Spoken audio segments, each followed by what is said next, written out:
2006 Hyundai Elantra.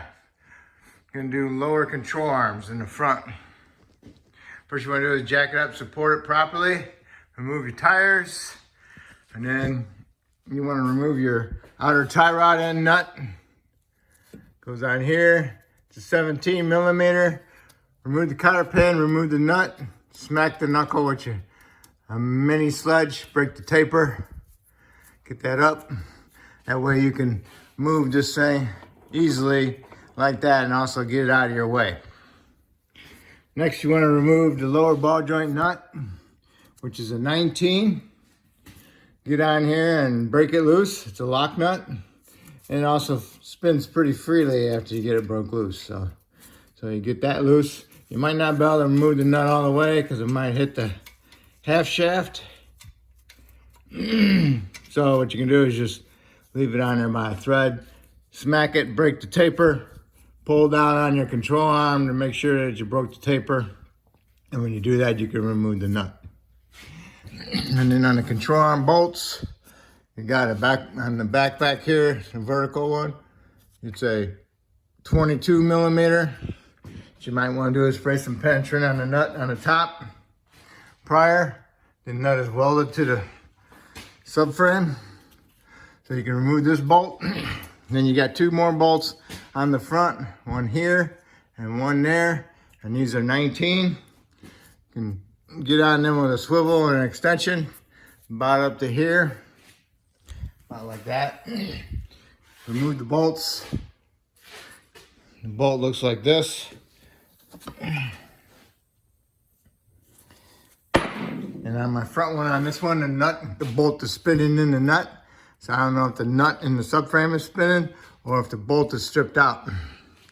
So what I'm gonna do is cut a notch in here, die grinder, the disc, and I'm gonna bend that down as like a little flap, and I can see what I got up inside there. On this side, both my nuts, bolts, control arm came out. This bolt came out. Gotta get my nut off the ball joint. And also don't forget about your stabilizer link. That's a 14. And you'll have to get on it and remove the nut off of that stud. And there's nothing to grab onto on them. So you might want to heat them up with a torch to help ease the removal. Careful not to heat them up too much. You'll melt the bushing inside the stabilizer link. If you got new ones, just go ahead and take it off up here at the top, off the stabilizer bar, and that's where we're at now. So now I'm gonna open my flap up and see what's inside there. All right, where it holds my nut, inside there broke loose from the nut, so now the nut just spins. So I need to get with that little cage retainer around the nut totally out of there so I can put a wrench on that nut the best I can. Also put some penetrant on it. There's the cage. I use my hair chisel to get the cage off. And it's a square nut, and it's a 22 millimeter. Spray some penetrant on it and use your open end on your wrench to get in there and line it up with your 19 wrench to turn the bolt to line it up. So now I'm gonna remove it, hopefully. Okay, there it is, I got it out. Really tight. What you do is you put your wrench on it and then wedge the wrench against the frame, and the frame will hold it when you remove it. All right, so what I do is I cut my stabilizer links on both sides, so that way when I get my control arm out, I can lower the control arm down here and I can remove this upper one without getting damage to my boots, okay? And now you can break the taper off on here, remove that nut, and sometimes I like to save that nut and reuse it because sometimes the new nuts are just too tight and they spin the ball joint when you're trying to tighten them, okay? All right, broke the taper on the ball joint and the control arm fell right out. So now my control arm's totally loose. And I can push this off to the side, and then I can pry out my control arm on the back bushing on the subframe. Okay, when you get the control arm out, be careful you don't lose this. It's like a spacer. It goes on the rear side of the bushing. Okay? Because this is the front and that's the rear. Okay? You want to put that on the new one. Alright, now you can turn the spindle assembly, put a bungee cord on it to help hold it facing this way. Put some lube on your stabilizer bar bushings so you can pull the stabilizer down nicely.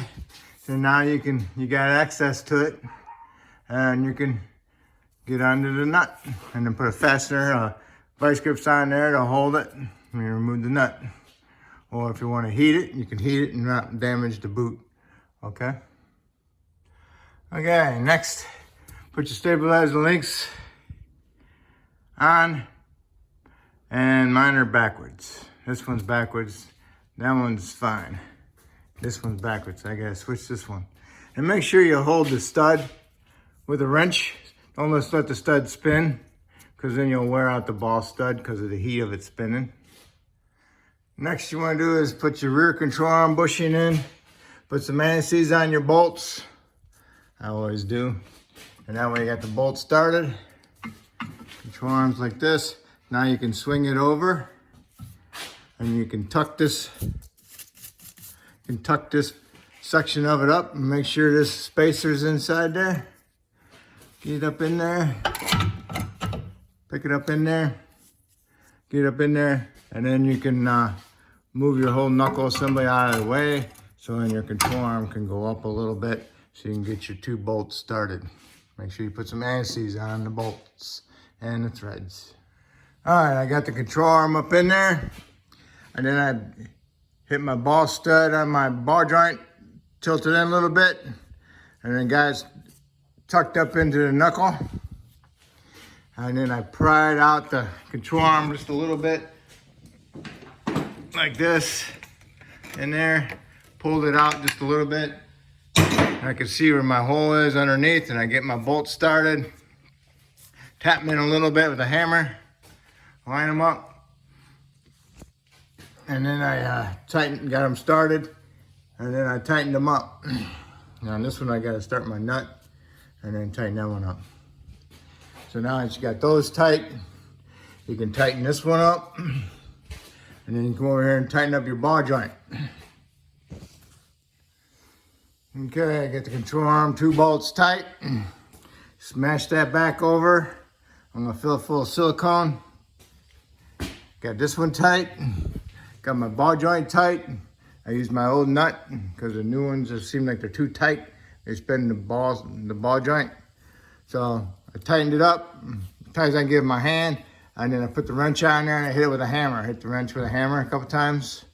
If your ball joint is turning and you can't tighten your nut, put a jack under the control arm and jack it up to put some pressure on that ball joint, on that taper, okay? So now you gotta do the other side. When you get the other side done, then that's when you can put your stabilizer links in on the control arms, okay? Next you wanna do is line up your stabilizer links into the control arms and tighten your nuts. And then what you want to do is tighten up your grease zerks. Do not over tighten them. You'll strip them right off and they'll be no good. So just snug them up to where you can get to them so they don't just turn with your hands or your grease gun fitting on there. All right, after you get that done, put some grease in them, like 3 pumps, and then go ahead and do your tie rod ends, tighten them up and put the cotter pin back in. Okay. Get your 2 bolts tight. Don't forget about your spacer. Get your rear bolt tight. Ball joint nut tight. Stabilizer links on and tight and greased. And you got your tie rod on with a cotter pin. You got that done to both sides. Now you can lower it down a little bit and put your tire on. And you want to tighten your lug nuts to 100 foot-pounds. And don't forget about your hubcap because they got to go on before your lug nuts. All right, and that's it. And that's how you do your front control arms, all right? If I helped you out with this video, that's awesome. Hopefully you can help me out by subscribing, and I appreciate it.